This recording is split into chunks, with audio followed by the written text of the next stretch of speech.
Hi everybody, this is OTC. I trade with Bear Bull Trader Community, and this is my video review of my trade on BABA. So let's jump right into it. Let's take a look at what happened here first of all, just leading up to my trade. So we'll notice it had a double bottom and a nice move up.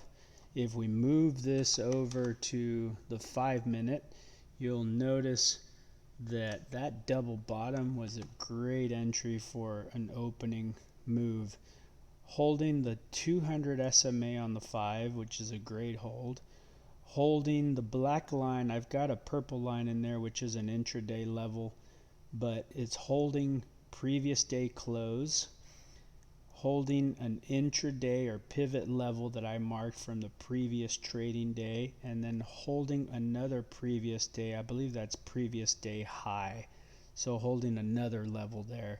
So that would have been a great opportunity to catch this trade in the open all the way to where I started trading BABA. But let's get rid of all those and then bounce back over to the 1 minute so that I can talk about my trades in particular. So scroll over a little bit.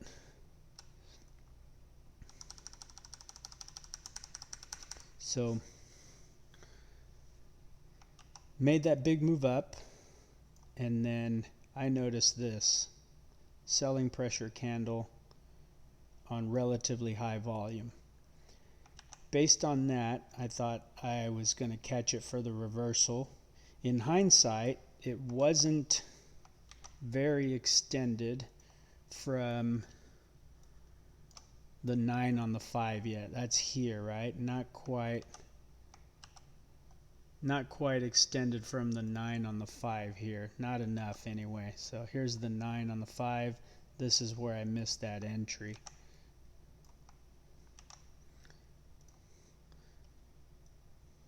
But what else I saw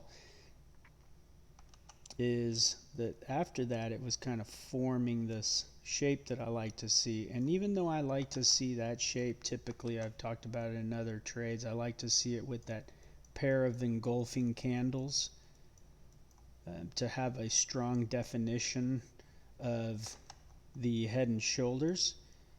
But in this case I saw selling pressure with volume, selling pressure here. Should have recognized that this was kind of indecision here, but selling pressure and holding this level. Jumped in trying to beat it from making this candle here an engulfer to the downside, right, to engulf this guy, and then set my stop loss at the loss of that level and got stopped out. So in hindsight, probably a little bit of a rushed entry, especially with not recognizing what was going on here. And in fact, looking back at it, if we look at, so that's here, if we look at that candle that I was talking about on this wick, right, that candle here and this volume, and we connect it with a relative volume candle over here, well, it's already circled for us. Look at that. So we were talking about this one. Look at this. This is significantly higher. So this was not enough exhaustive volume if you relate it to a previous candle, which in the last couple days I feel like I've done a really good job of going back and remembering to relate the volume and the candle shape and the body shape to a previous candle to make sure that I'm confirming what my move was going to do. Maybe it was a case of a little FOMO from missing this big move up and wanting to catch the reversal perfectly, but needless to say, got stopped out there. I didn't take too big of an entry there. I took a small position, and that was also due to the fact that it hadn't quite cleared this level and I wasn't sure. So I take a tier 1 position, then wait for the confirmation. I would have waited for the other shoulder, right, to form, which would have been this engulfing candle to the downside. And then as soon as it broke that, the next candle forms down here, I would have added at the top of that, added my full position. So not a big loser at that point. But then you'll notice that I had a couple of more entries here. Failed entry to the short side here, failed entry to the short side here, and then finally what I should have been looking for the whole time was this kind of candle on this kind of volume. And the only other time that we saw that size volume throughout the day, which this one was almost 200,000, was this 450,000. But this candle happens in the morning when the stock is still, market makers are still trying to decide which way the sentiment is going for the day.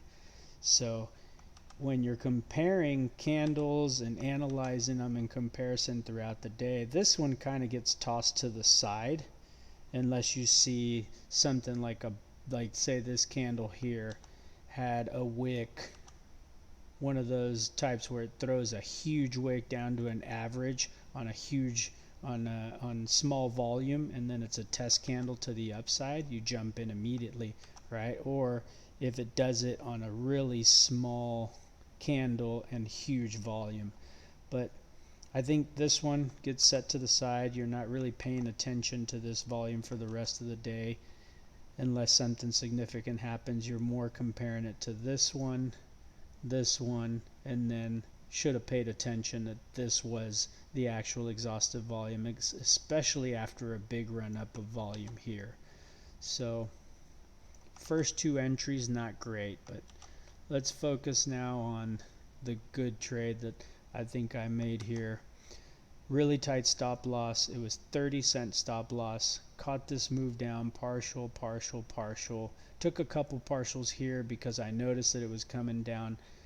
Was already, I think it was over 10R. This here at this point I think was 12R, but I took a 25% here. I still had a lot of shares, so I went ahead and took another 25%, so that would sum up to the total of a 50% R. Then it came back up, retraced, and I tried a free roll hotkey here. Not a very smart move, didn't hurt me, but I tried to add some. So the free roll hotkey is something developed by one of our peers in BBT, and what it does, it takes your unrealized capital and calculates that and gets you that amount of shares, so you're not giving back any of the profits that you have already realized out of this portion of the trade. It didn't hurt me, kept retracing. Then I noticed it came down, right? And here is where I exited my entire position. And why did I do that? Well, let's scroll out. What do we got right here, right? We've got the 200 SMA, the 50 SMA coming up through here. And this stock has been super bullish. So what do they typically do? They bounce off that 50 SMA if it hasn't tested it yet. So sure enough, that's exactly what I did. I was rewarded for that recognition.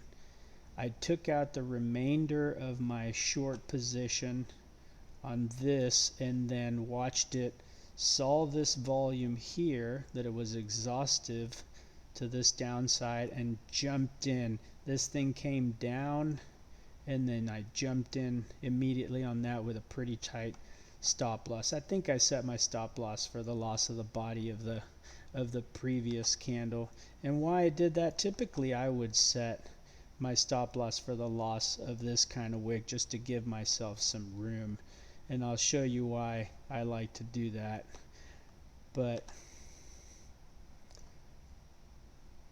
I'll show you why I like to do that in this trade over here. So this guy moved up, came through, got a great partials all the way up to the break of the high of the day. And then the next attempt was over here. Oh, well, I still had some position coming down to here. I noticed that it, by this point, I'm probably down to 10% of my position. Still in the positive because my entry was down here, right? So came down here, lost the 200, and I told myself, okay, as soon as it goes past that level and the 200, I'm immediately out. So I had my finger on the sell 100% at that point. watched it, kept watching it, and what does it do? Now it comes and it's going to bounce off the 100 SMA. So same kind of deal. We scroll back. It has not tested the 100 SMA at all today. Comes in, tests the 100 SMA at that point, and I get a pretty good entry on that bounce. Little pop. Take a partial, lock in those profits. At this point, I'm probably holding pretty tight stop losses, loss of this body, and level, intraday level, because I have already locked in profits for the day. So don't want to give anything back. Now I'm just taking small trades to add a little bit to the P&L. But what I talked about, my stop losses, right? Now on this one, I wouldn't have set my stop loss for the loss of this candle because that's quite a bit. That's quite a bit of a move, but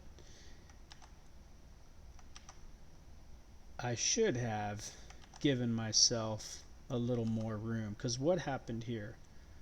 Well, I had my stop loss, and sure enough, I get wicked out. Now, if I'd have given myself some room, I would not have gotten wicked out there, but sure enough, got wicked out. Let's scroll this out and slide it over. Well, why is that? Because by getting wicked out here, I missed. So entries here, I hold a little deeper, get a partial here to lock in the profits, willing to give that back if I have to for the loss of a little bit more space, and then I get this big move up, right? But I missed it. So what happens at that point is I'm bummed out about missing this move, so I see that it's pushing strong again. I'm thinking that on the catalyst of them announcing this morning the IPO of Ant Group, which is their mobile financial app, I'm thinking, okay, this thing's going up for another break of high a day. And I jump back in too tight, jump back in and get stopped out here. Then I make another attempt after it breaks that average and breaks that level. In hindsight, I shouldn't have made this trade. I should have just waited for that break, because it had to overcome the 50 SMA and overcome this pivot level that it's tested a few times here, tested here, to the downside here, and then take that trade for the break a high a day. But needless to say, I got a couple of partials. I noticed that it was on weakness once it got up here. Got it for that last pop. I think I had a range order set for a specific amount there off of a level 2 read, what was going on in the level 2 orders. Got a little bit more out of it there, and then it came back down and stopped me out. So all out. So all in all, pretty happy with this trade. No trade's going to be perfect, right? I had a couple of entries there that I shouldn't have had in the first move upwards, and then had an entry here that I probably shouldn't have made. Waited for it to break that 50 SMA, and then also trailing on this sell-off candle. But I noticed this was a 3-bar play and tried to jump in on that, missed it, stopped out, then got that move. So again, pretty good trade overall. Happy with my activity on BABA today. And that sums it up. All right, stay tuned for the next one. Thanks, guys.